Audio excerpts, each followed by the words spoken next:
தாவேகா மாநாட்டுல 5 லட்சம் பேர் கூடனா 10 லட்சம் பேர் கூடுனாங்க. இதனால நாம் தமிழர் கட்சிக்கு வாக்கு வங்கி பாதிக்கணும். பாதிக்க எனக்கு ஒரு ஓட்டு கூட இல்ல. ஏன் இப்படி ஏதாவது அதுக்கு போவாதீங்க, அதை விடுங்க. அது நான் இவருங்க பதர்களுக்குள்ள மணியை தேடல. நானே உழுது விதைச்சு விளைய வச்சு நல்ல நெல்மணிகளை அறுவடை செய்யணும். என்னோடது இங்க பாருங்க, வீரி மிக்க பதர்கள், காத்தடிக்க திசையெல்லாம் பறக்கிறவங்க, புயலே அடிச்சாலும் அதே இடத்துல கிடைக்கல வீரிய மிக்க நெல்மணி. நீங்க விவசாயி தானே. ஒரு நெல் எத்தனை நாத்து வரும்? ஒரு நாத்து. அந்த நாத்தாங்கால இருந்து நிலத்தில் நடும்போது எத்தனை நாத்தா பிரியும்? 80, குறைஞ்சது 80. ஒரு கதிருக்கு 20 நெல் எத்தனை வருது? எத்தனை வருது? 1600 நெல்மணி. ஒரு நெல்மணி 1600 நெல்மணி. அப்படி ஒரு மகன் வந்தேன் 36,50,000 நெல்மணியை அறுவடை செஞ்சிருக்கோம். 36 லட்சம் நெல்மணி. அது எத்தனை லட்சம், எத்தனை கோடி நெல்மணியை அறுவடை செஞ்சோம். நீங்க அதை தான் பார்க்கணும். நான் வச்சிருக்கிறது விதை நெல், நீங்க வச்சிருக்கிறது என்ன நெல்லுன்னு நீங்க சொல்லணும். கூட்டத்தை பார்க்காதீங்க, கூட்டத்தை பார்க்காதீங்க. பிப்ரவரி 7ஆம் தேதி நான் ஒரு மாநாடு போடுவேன். யார் கூட்டம் பெருசா இருக்குன்னு பார்ப்போம். அன்னைக்கு மாநாடுங்கிறது இங்க பாருங்க, மாநாடுங்கிறது எப்படி நடத்துங்கிறதுக்கு இந்திய பெருநிலத்துக்கு ஒரு படிப்பினையை கொடுப்பேன். மாநாட்டுல ஒரு தலைவன் எப்படி உரை நிகழ்த்தணுங்கிறது ஒரு படிப்பினையை கொடுப்பான். மாநாடுனா என்னன்னு சொல்லுவான். புரியுதா உங்களுக்கு? அது கொஞ்ச நாள் தான் இருக்கு.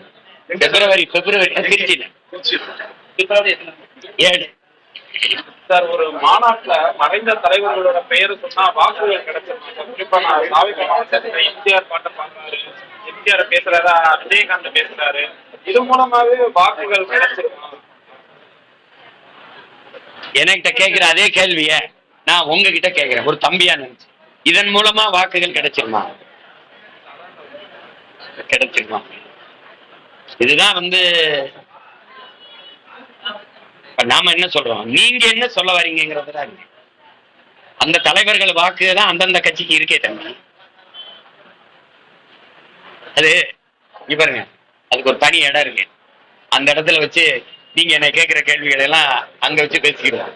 இப்ப வேற ஏதாவது கேள்விகள் ஆக்கப்பூர்வம் இருக்கு. இப்ப அங்கிள் அடிமை கூட்டணி இதெல்லாம் ஒரு ரொம்ப தேர்தல் அரசியல்வாதிகள் பேசலாம்.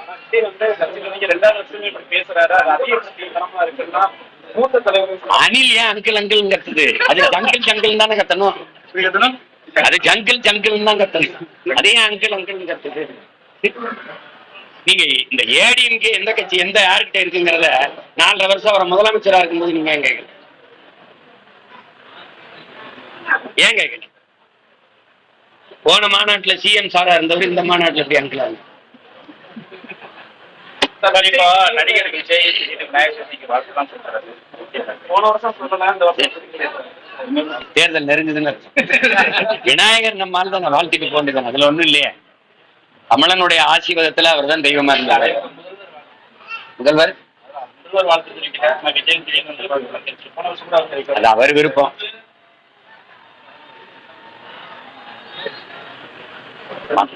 மக்கள் பெருவாரியான மக்கள் அதை போற்றுறாங்க, கொண்டாடுறாங்க. போற்றுகிற மக்களுக்கு வாழ்த்து சொல்றதுல ஒரு பிழை இல்லை. அது அவரவர் விருப்பம். அவருக்கு விருப்பம் இல்ல வாழ்த்து சொல்ல சொல்லல, இவருக்கு விருப்பம் இருக்கு வாழ்த்து சொல்றாரு சொல்லல. நாட்டுக்கு மக்களுக்கு இதுல இல்ல பிரச்சனை.